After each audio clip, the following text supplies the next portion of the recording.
সংগ্রামী ভাইয়েরা, আল্লাহ রাব্বুল আলামিন বলেছেন, ওয়ালা ইন সালতাহুম মান খালাকাস সামাওয়াতি ওয়াল আরদ।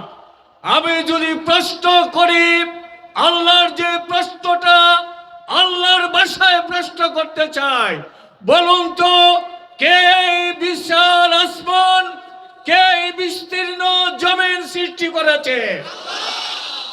আসমান এবং জমিনের মালিক কে? আইন চলবে কার?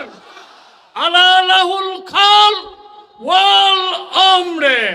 সৃষ্টি যার, আইন চলবে তার, ঠিক না?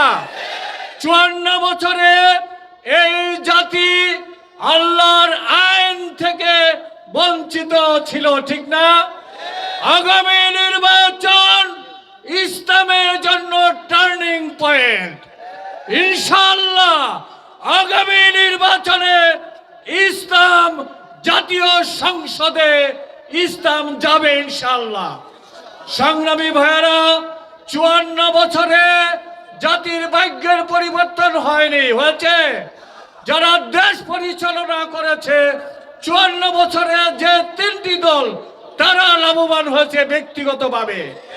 জামাত ইসলামী, আমরা বলেছি জামাত ইসলামী যে রাষ্ট্রীয় ক্ষমতায় যায় তাহলে করাপশন থাকবে না, দুর্নীতিকে আমরা জাটা পেটা করে দিল্লি পাঠিয়ে দিবে।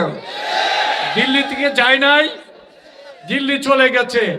সকল ধরনের দুর্নীতিকে আমরা দুর্নীতিকে নিজেরা দুর্নীতি করব না, অন্যকে দুর্নীতি করতে দেব না। জাতি দেখেছে জামাত ইসলামের 2 জন মন্ত্রী, তাদের মধ্যে কোনো দুর্নীতি পাওয়া যায় না, ঠিক না? সুতরাং এমন দলের কাছে বাংলাদেশের মানুষের জান, মাল, ইজ্জত, আব্রু নিরাপদ, ঠিক না? এই দলকে আমরা আগামীতে সংসদ সদস্য হিসেবে সাভার থেকে আফজাল ভাইকে বিজয় হিসেবে আমরা সংসদে পাঠাবো ইনশাআল্লাহ। 2 নম্বরে কোনো চাঁদাবাজি এবং দখলবাজি চলবে না। চাঁদাবাজ বন্ধ হয়েছে, দখলবাজি বন্ধ হয়েছে। কারা করছে আমি নাম বলতে চাই না, আমরা সবাই তাদের নাম জানি। বাসুদের নাম জানলেও বাসুদের নাম কেউ কয় না, বুঝেন তো ইশারায়?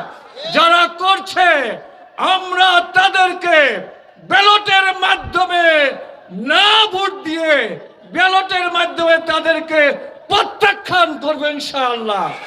আমরা বলেছি সুন্দর নিরাপত্তার ব্যবস্থা করব। একজন মানুষ নিরাপদে চলতে পারে না, ঠিক না? মা বোনরা নিরাপদে রাস্তায় হাঁটতে পারে না, ইফতিজিংয়ের শিকার হতে হয়। আমরা এমন একটা রাষ্ট্র ব্যবস্থা করব যেখানে মা বোনরা রাস্তাঘাটে নিরাপত্তা পাবে, যেখানে মা বোনরা তাদের কর্মক্ষেত্রে নিরাপত্তা পাবে, শ্রমিক তার কর্মক্ষেত্রে নিরাপত্তা পাবে, শ্রমিককে তার ন্যায্য অধিকারের জন্য রাজপথে গুলি খেয়ে নিহত হতে হবে না, কোন মায়ের বুক খালি হবে না, তার স্ত্রীর বুক খালি হবে না, বাপ হারা হবে না। এমন একটা রাষ্ট্র ব্যবস্থা আমরা কায়েম করতে চাই। সংগ্রামী ভাইরা, আমরা বলছি হিউজ ইনভেস্টমেন্ট এন্ড এমপ্লয়মেন্টের আমরা গুরুত্ব দেব। আমরা শ্রমিক বান্ধব শিল্প কারখানা গড়ে তুলব ইনশাআল্লাহ। শ্রমিকরা যাতে তাদের ন্যায্য অধিকার পায়, এই ধরনের একটি রাষ্ট্র ব্যবস্থা তৈরি করবে ইনশাআল্লাহ। আমরা বলেছি যেমন শিক্ষা ব্যবস্থার তৈরি করব যেখানে একজন মানুষ পশু হিসাবে না, মানুষ হিসাবে বিশ্ববিদ্যালয় থেকে বের হয়ে যায়, যারা নৈতিকতায় থাকবে সর্বোন্নত, যাদের কাছে দেশের মানুষ তাদের আমানত রাখলে সে আমানত খেয়ানত করবে না। এই ধরনের লোকরে কি আপনারা রাষ্ট্রীয় ক্ষমতায় চান? আমরা প্রমাণ করেছি ডাকসু, রাকসু, জাকসু, চাকসু, জকসু ছাত্ররা, তরুণ ছাত্র ছাত্রীরা ইসলামের পথে চলে এসছে, ঠিক না? এবার আমরা এটা বিশ্বাস করি যে ছাত্র ইসলামী ছাত্র শিবিরকে ডাকসুতে বিজয়ী করলো, সেই ছাত্রের মা এবং বাপেরা আগামী জাতীয় সংসদ নির্বাচনে দাঁড়িপাল্লাকে বিজয়ী করে সংসদে পাঠাবে ইনশাআল্লাহ। আপনারা কি আল্লাহর আইন এবং সৎলোকের শাসন প্রতিষ্ঠার সাথে সম্পৃক্ত থাকবেন? দুহাত তুলে দেখায় দেন। সংগ্রামীরা, আমরা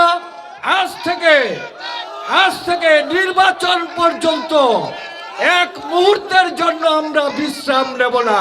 সবাইকে ধন্যবাদ।